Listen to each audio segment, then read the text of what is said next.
Perkenalkan, nama saya Norma Pujianti, NIM 195221100 dari kelas HKS 2C. Di sini, saya akan sedikit menjelaskan tentang biografi dari Abdurrahman bin Syar atau dikenal dengan sebutan Abu Hurairah. Banyak pendapat ulama yang mengatakan perbedaan nama asli dari Abu Hurairah. 30 ulama yang menyatakan perbedaan nama asli dari Abu Hurairah. Tapi ada ulama sahih yang menyatakan nama asli dari Abu Hurairah, yaitu Abdurrahman bin Syar. Abu Hurairah merupakan sahabat Nabi yang sangat terkenal dengan periwayatan hadisnya. Banyak disebutkan oleh isnadnya oleh kaum muslim. Masa muda Abu Hurairah berasal dari kabilah Bani Daus dari Yaman. Ia diperkirakan lahir 21 tahun sebelum hijrahnya Nabi Muhammad. Sejak kecil ia hidup menjadi anak yatim. Ketika mudanya, ia bekerja pada Basrah binti Ghazwan, yang kemudian setelah dewasa ia menikahinya. Ia dipanggil Abu Hurairah karena ia suka merawat kucing dan cinta terhadap kucing. Pernah saya mendengar kenapa ia bisa dipanggil Nabi Muhammad Abu Hurairah, yaitu ketika Abu Hurairah bertemu dengan Nabi Muhammad, ia membawa seekor kucing. Seekor kucing tersebut tertutup oleh kain. Dari yang saya ingat itu, seekor kucingnya berada di dalam saku tangan Abu Hurairah. Ketika Abu Hurairah bertemu Nabi Muhammad pun bertanya kepada Abu Hurairah, "Apa yang kamu bawa?" Abu Hurairah pun menjawab, "Aku membawa seekor kucing." Nabi Muhammad pun bertanya kembali, "Apa yang kamu bawa?" Abu Hurairah menjawab, "Saya membawa seekor kucing." Setelah itu Nabi Muhammad berkata, "Hai Abu Hurairah, Abu Hurairah memiliki arti sebagai bapak dari kucing atau pemilik kucing." Setelah itu Abu Hurairah ketika menjadi muslim, yaitu dengan Tufail bin Amr yang seorang pemimpin Bani Daus, kembali ke kampungnya setelah bertemu dengan Nabi Muhammad. Beliau sudah masuk ke Islam. Setelah itu Abu Hurairah segera menyatakan ketertarikannya terhadap Islam, dan ia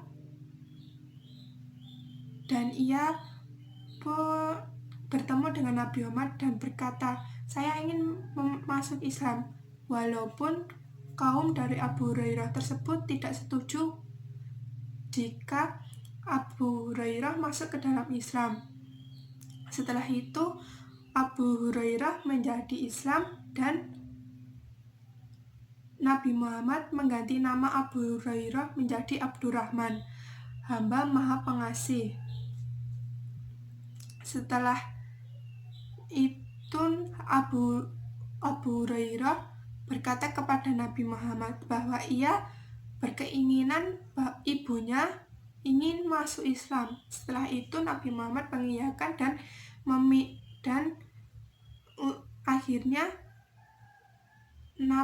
akhirnya ibunya Abu Hurairah itu masuk Islam. Dan sejak saat itu Abu Hurairah selalu mengikutsertakan Nabi Muhammad. Peran politik Abu Hurairah pernah diangkat oleh Umar bin Khattab sebagai gubernur di wilayah Bahrain. Untuk masa saat tertentu Abu Hurairah diangkat kembali oleh Umar bin Khattab. tetapi ia menolak ketika ada perselisihan yang terjadi antara Ali bin Abi Thalib dengan Muawiyah, sehingga Abu Hurairah menolak untuk ia menjadi gubernur kembali.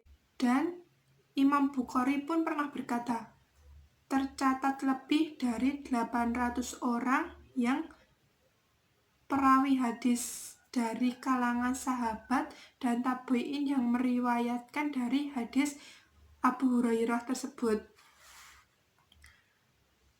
Dari cerita tersebut bahwa Abu Hurairah memiliki kepandaian sejak muda. Ia mengingat semua apa yang ia tulis. Dan saya pernah mendengar dari kajian, Abu Hurairah pernah berkata dengan Nabi Muhammad, bagaimana saya bisa mengingat semua ini tanpa ada satupun saya melupakannya. Setelah itu Nabi Muhammad pun berkata, datanglah setiap kajian saya dan bawalah surban. Surbannya itu disuruh dibentangkan di depannya. Dan setelah selesai dari kajiannya Nabi Muhammad, sorbannya itu untuk ditangkukan di dalam dada. Dan Nabi Muhammad pun berkata, dan setelah itu Nabi Muhammad pun berkata, kamu tidak akan melupakan apapun yang kamu dengar. Dan ada seorang Marwan bin Khattab pernah menguji tingkat hafalan dari Abu Hurairah terhadap hadis Nabi, dan ia meminta sekretarisnya untuk menulis apa yang dibicarakan oleh Abu Hurairah. Setelah 1 tahun, ia kembali lagi kepada Abu Hurairah dan bertanya apa hadis yang telah ia tulis, dan Abu Hurairah pun menceritakan semuanya tanpa terkecuali dan tanpa tertinggal satu huruf pun. Abu Hurairah merupakan salah satu di antara kaum fakir muhajirin yang tidak memiliki keluarga dan harta kekayaan, yang disebut ahlu sufah. Beliau tinggal di Masjid Nabawi, di depan Masjid Nabawi.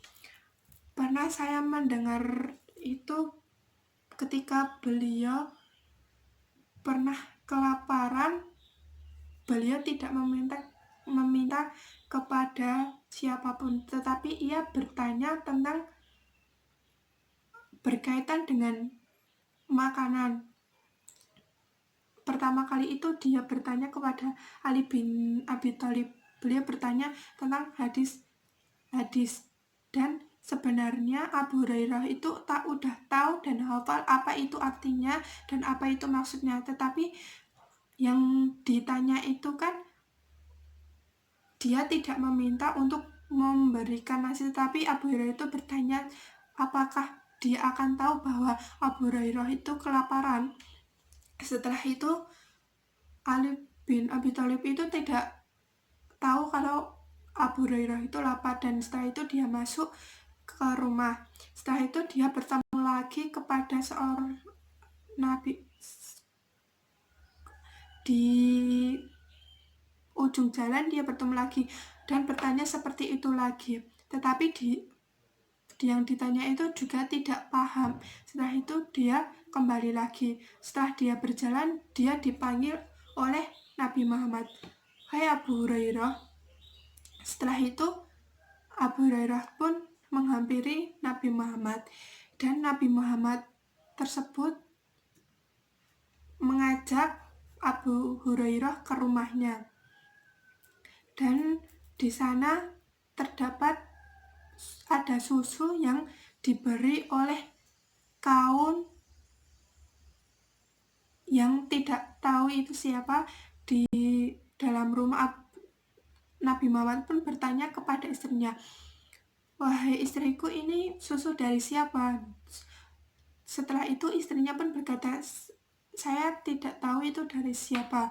Setelah itu Nabi Muhammad meminta kepada Abu Hurairah untuk memanggil ahlu sufah, yaitu orang yang fakir tadi. Padahal Abu Hurairah itu juga merasa, "Saya pengen minum ini karena saya lapar." Tetapi karena perintah Nabi Muhammad, apapun yang diperintahkan setelah itu, apapun yang diperintah oleh Nabi Muhammad, Abu Hurairah selalu melakukannya. Dan ia pun memanggil semua ahlu sufah. Dan setelah itu ahlu sufah pun datang ke rumah Nabi Muhammad.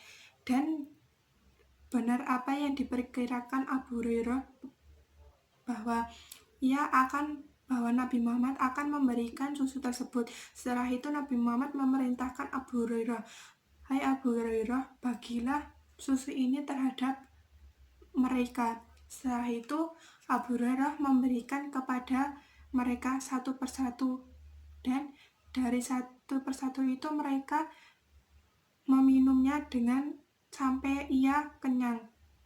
Setelah itu susunya itu masih dan Abu Hurairah mengembalikan kepada Nabi Muhammad. Walaupun ia juga lapar, tetapi Nabi Muhammad memerintahkan kepada Abu Hurairah, "Hai Abu Hurairah, minumlah susu tersebut." Tetapi Abu Hurairah karena merasa malu, beliau menjawab, "Tidak usah, Nabi, sudah."